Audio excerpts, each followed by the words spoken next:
សំណាងណាស់កាជាកូនម៉ែជាកូនខ្មែរដែរហានឹងគោជាពុជបងស្វំស្ត្រកអង្គសាទរយើងសាទរប្រាសាទបុរាណតាខ្មែរពេញជាអាចារ្យណាស់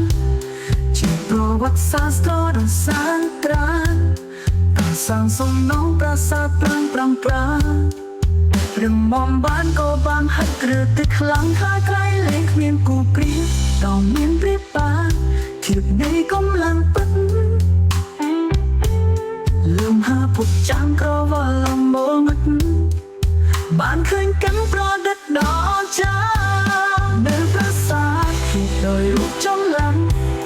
មានសិល្បៈបោកបាច់រាចាតាមប្រាំព្រះសាទលើកទាំងសីលាជាភាសាសាស្ត្រចប់រូបរាង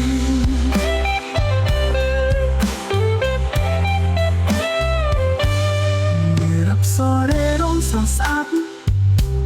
រៀងឆ្លៀវឆ្លាតស្រស់ស្អាតដោយព្រះនាងមកពីឋានសួគ៌ជាប់នឹងផ្ទាំងថ្វាជញ្ជាំងចំបាំងជាព្រះរឿងស្នាដៃអស្ចារ្យໄວគ្រប់ទិសា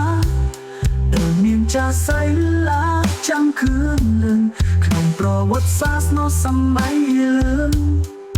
មានជំរឿនពំលឿនទៅមកគេនៅប្រាសាទហូបដោយរូបចំឡាំមានសិល្បៈបោកបាច់រាចាតាមប្រាំព្រះសាទលើកទាំងសីលាជាភាសាសាស្ត្រចប់រូបរាង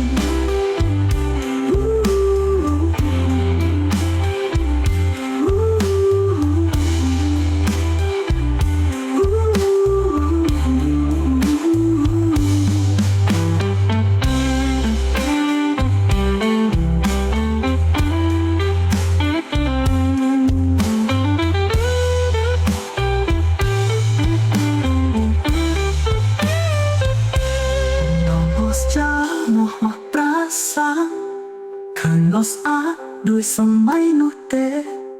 មានអ្នកទេសចរថាពេលទំនេរមកគ្មានពេលទំនេរគឺពេញរាល់ថ្ងៃនៅប្រាសាទហូបដោយរូបចំឡាំមានសិល្បៈបោកបាច់រាចាតាមប្រាំព្រះសាទលើកទាំងសីលាជាភាសាសាស្ត្រចប់រូបរាងនៅប្រាសាទហូបចុះរូបចំឡាំមានសិល្បៈបោកបាច់រាចាណាតាមប្រាំព្រះសាទលើកទាំងសីលាជាភាសាសាស្ត្រចប់រូបរាងមានរាប់សរេរំស្រស់ស្អាតរៀងឆ្លៀវឆ្លាតស្រស់ស្អាតដោយព្រះនាងមកពីឋានសួគ៌ជាប់នឹងផ្ទាំងថ្មជញ្ជាំងចំបាំងជាព្រះរឿង